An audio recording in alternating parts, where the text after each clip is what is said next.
Sobre la vida los más sabios han juzgado igual en todas las épocas. No sirve para nada.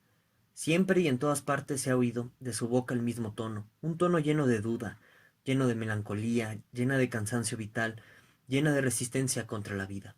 Hasta Sócrates dijo cuando murió, vivir significa estar enfermo largo tiempo. Le debo un gallo a Esculapio, el Salvador. Hasta Sócrates estaba harto. ¿Qué demuestra esto? ¿Qué muestra esto? Antes se habría dicho, oh, se ha dicho, y bastante alto, y nuestros pesimistas los primeros. Ahí tiene que haber en todo caso algo de verdad. ¿Seguiremos hablando así hoy en día? ¿Nos es lícito? Ahí tiene que haber en todo caso algo de enfermedad. Damos nosotros por respuesta. A esos que son los más sabios de todas las épocas, se debería empezar mirándolos de cerca. ¿Podría suceder que a todos ellos ya no les sostuviesen bien las piernas? ¿Que fuesen tardíos, tambaleantes, decadentes? ¿Podría ser que la sabiduría apareciese en este mundo como un cuervo al que entusiasma un pequeño olor a carroña? Yo mismo me di cuenta por primera vez de esta irreverencia, de que los grandes sabios son tipos de la decadencia, precisamente en un caso en el que es donde con más fuerza se le opone el prejuicio docto e indocto. Reconocí a Sócrates y a Platón como síntomas de ruina, como instrumentos de la disolución griega, como pseudogriegos, como antigriegos. Aquel consensus sapientum lo fui comprendiendo cada vez mejor. Lo que menos demuestra es que tuviesen razón en lo que concordaban. Demuestra, antes bien, que ellos mismos, esos que eran los más sabios, concordaban en algo fisiológicamente, a fin de tener que adoptar del mismo modo una actitud negativa ante la vida.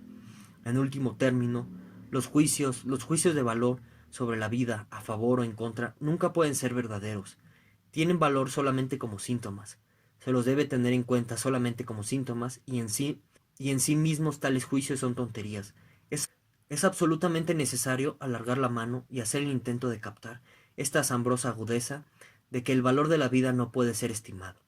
Por un vivo no, ya que sería parte, incluso objeto litigioso, y no juez, no por un muerto, por una razón distinta. Así pues, que un filósofo vea en el valor de la vida un problema, no deja de ser, por tanto, incluso una objeción contra él, un signo de interrogación puesto junto a su sabiduría, una falta de sabiduría.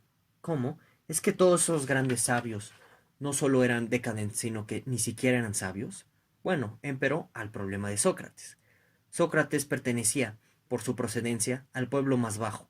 Sócrates era plebe. Se ve incluso todavía, qué feo era. Pero la fealdad, en sí misma una objeción, entre los griegos es casi una refutación.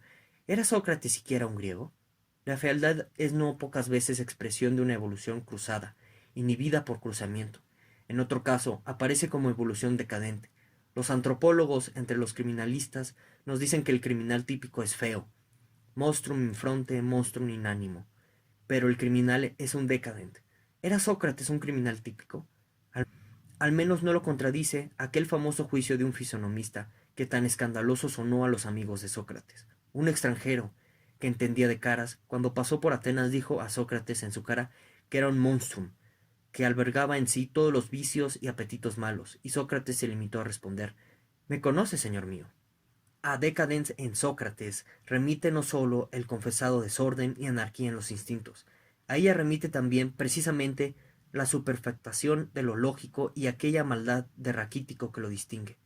No olvidemos tampoco aquellas alucinaciones auditivas que, como genio de Sócrates, han sido interpretadas a lo religioso. Todo es en el exagerado bufo, una caricatura, todo es al mismo tiempo escondido, con segundas, subterráneo.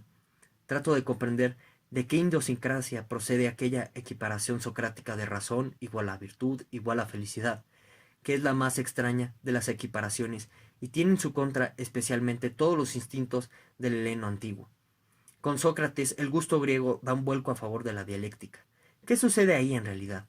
Con ello, sobre todo, es vencido un gusto noble. Con la dialéctica sale ganando la plebe. Antes de Sócrates, en la buena sociedad, se rechazaban las maneras dialécticas. Se las consideraban malas maneras, ponían en ridículo. Se advertía a la juventud en contra de ellas. También se desconfiaba, de tal forma, de presentar las propias razones. Las cosas honorables, al igual que las personas honorables, no llevan sus razones en la mano. Así sin más, es poco decoroso enseñar los 5 dedos. Lo que tiene que empezar dejándose demostrar es poco valioso. Donde quiera que la autoridad siga formando parte de la buena educación, donde no se fundamenta, sino que se manda, el dialéctico es una especie de bufón, mueve a risa, no se le toma en serio. Sócrates era el bufón que hizo que se le tomase en serio. ¿Qué sucedió ahí en realidad? Solamente se elige la dialéctica cuando no se tiene ningún otro recurso. Se sabe que con ella se despierta desconfianza, que persuade poco. Nada es más fácil de borrar que el efecto que hizo un dialéctico. Así lo demuestra la experiencia de toda asamblea en la que se hable. Solo puede ser legítima defensa, en las manos de quienes ya no tienen otras armas. Hay que verse obligado a pugnar por el propio derecho. Antes no se hace uso de ella. Por eso eran dialécticos los judíos. El Zoroastriano lo era. ¿Cómo? ¿Y también Sócrates lo era? ¿Es la ironía de Sócrates una expresión de revuelta, de resentimiento plebeyo?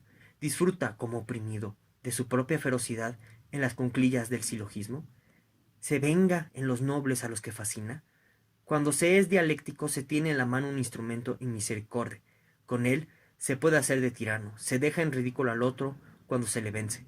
El dialéctico pone a su adversario en la necesidad de demostrar que no es un idiota, hace que se enfurezca y al mismo tiempo le deja inerme. El dialéctico depotencia el intelecto de su adversario. ¿Cómo? ¿Es que Sócrates en la dialéctica es solamente una forma de venganza? He dado a entender con qué podía repeler Sócrates, pero, con razón de más, queda por explicar qué fascinó, que descubrió un nuevo tipo de certamen, que fue el primer maestro de esgrima de él para los círculos nobles de Atenas. Esto es lo primero que hay que decir al respecto. Fascinaba tocando la fibra sensible de la pulsión agonal de los helenos. Trajo una variante a la lucha libre entre hombres jóvenes y muchachos. Sócrates era también un gran erótico. Pero Sócrates adivinó todavía más, vio detrás de sus nobles atenienses, comprendió que su propio caso, su idiosincrasia de caso, ya no era un caso excepcional. El mismo tipo de degeneración se preparaba por doquier calladamente.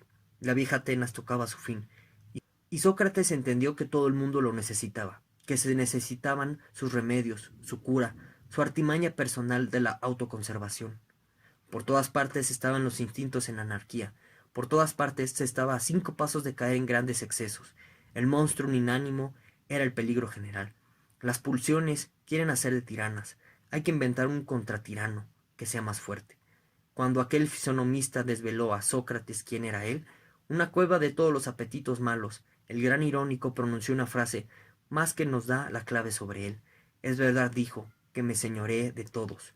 ¿Cómo se ensoñeró Sócrates de sí mismo? Su caso no era en el fondo más que el caso extremo, el que más saltaba a la vista, de lo que entonces empezó a convertirse en la necesidad general, que ya nadie era señor de sí, que los instintos se volvían unos contra otros.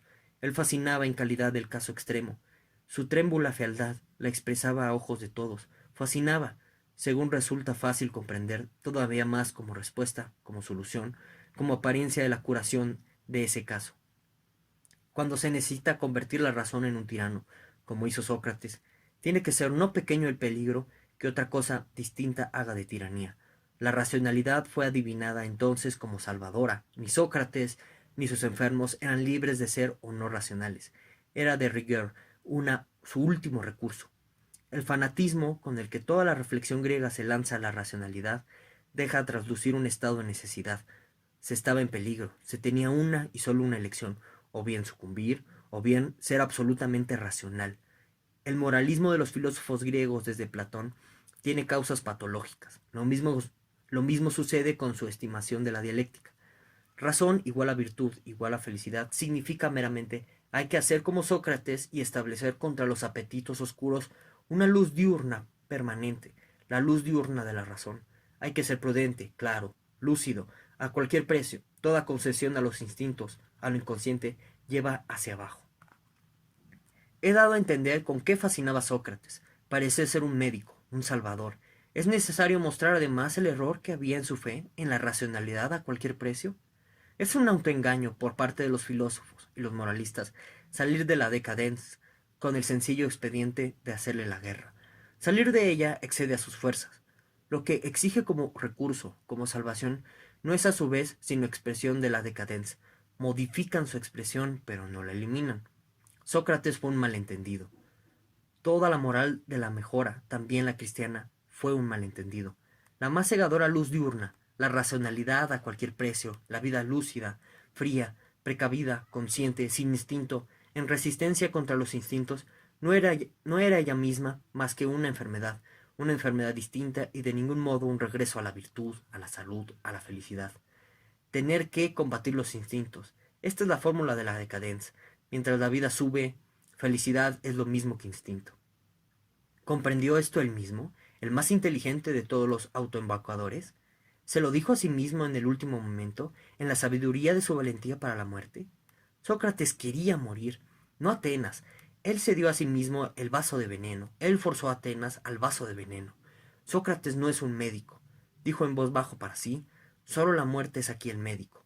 Lo único que sucede es que el propio Sócrates lleva largo tiempo enfermo.